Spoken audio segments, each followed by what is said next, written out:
ഇതൊരു വൈൽഡ് ഓർക്കിഡാണ് കേട്ടോ. ഇതിൻ്റെ വേരൊക്കെ നല്ല ബലമുള്ളതാണ്. ഇതൊരു തേക്കിൽ നിന്ന് നമ്മൾ പറിച്ചിട്ട് ഇപ്പോൾ വീടിൻ്റെ മുറ്റത്തുള്ള ഒരു കറിവേപ്പിലാണ് ഇത് നട്ടിട്ടുള്ളത്. ഇതിൻ്റെ പൂവ് ശരിക്കൊരു ബൊക്കെ പോലെയാണ്. ഒരു സ്പൈക്ക് വന്നിട്ട് അതിൻ്റെ മുകളിലായിട്ട് നിറയെ പൂക്കൾ, ചെറിയ പൂക്കളാണ്. സാധാരണ വൈൽഡ് ഓർക്കിഡിൻ്റെ ഒക്കെ പൂക്കൾ വളരെ ചെറുതായിരിക്കും. അത് നല്ല ഭംഗിയുള്ള പൂക്കളായിരിക്കും. അപ്പം നമുക്ക് അടുത്ത വൈൽഡ് ഓർക്കിഡ് കാണിച്ചു തരാം. ഇതൊരു വാൻഡ ടൈപ്പാണ്. ഒരു മഞ്ഞ കളറാണ്. വളരെ ചെറിയ പൂക്കളാണ് ഇതിൻ്റെ. ഇതിപ്പോൾ പൂവൊക്കെ കൊഴിഞ്ഞു പോയിട്ടുള്ളതാണ്. ഈ മരത്തിൽ നമ്മൾ നിറയെ ഓർക്കിഡാണ് പിടിപ്പിച്ചിട്ടുള്ളത്. ഇതൊക്കെ ഡാൻസിങ് ലേഡിയാണ് കേട്ടോ. അതൊക്കെ പൂ ഇട്ടിട്ടുണ്ട്. നിറയെ പൂ വന്നുകൊണ്ടിരിക്കുന്നുണ്ട്. ഇങ്ങനെ മരത്തെ പിടിപ്പിക്കുകയാണെങ്കിൽ പെട്ടെന്ന് തന്നെ ചെടി വളരും. ഫംഗസ് ഒന്നും അധികം ഉണ്ടാവില്ല. അപ്പോൾ നമുക്ക് നന്നായിട്ട് പൂവുണ്ടാവുകയും ചെയ്യും.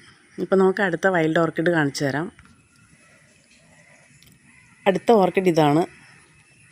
ഇതും ഒരു വൈൽഡ് ഓർക്കിഡാണ്. നമ്മൾ നേരത്തേക്ക് ഇത് കുറേ വർഷങ്ങൾക്ക് മുമ്പൊക്കെ നമ്മളിത് കണ്ടിട്ടുണ്ട്. മാവിലൊക്കെ നന്നായിട്ട് ഇങ്ങനെ പൂവിട്ട് നിൽക്കുന്നത്.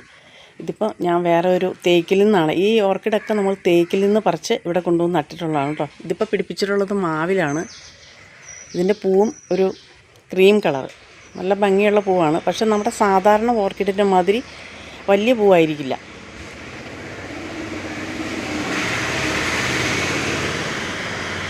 ഇതിൻ്റെ വേരൊക്കെ വളരെ ചെറുതായിരിക്കും.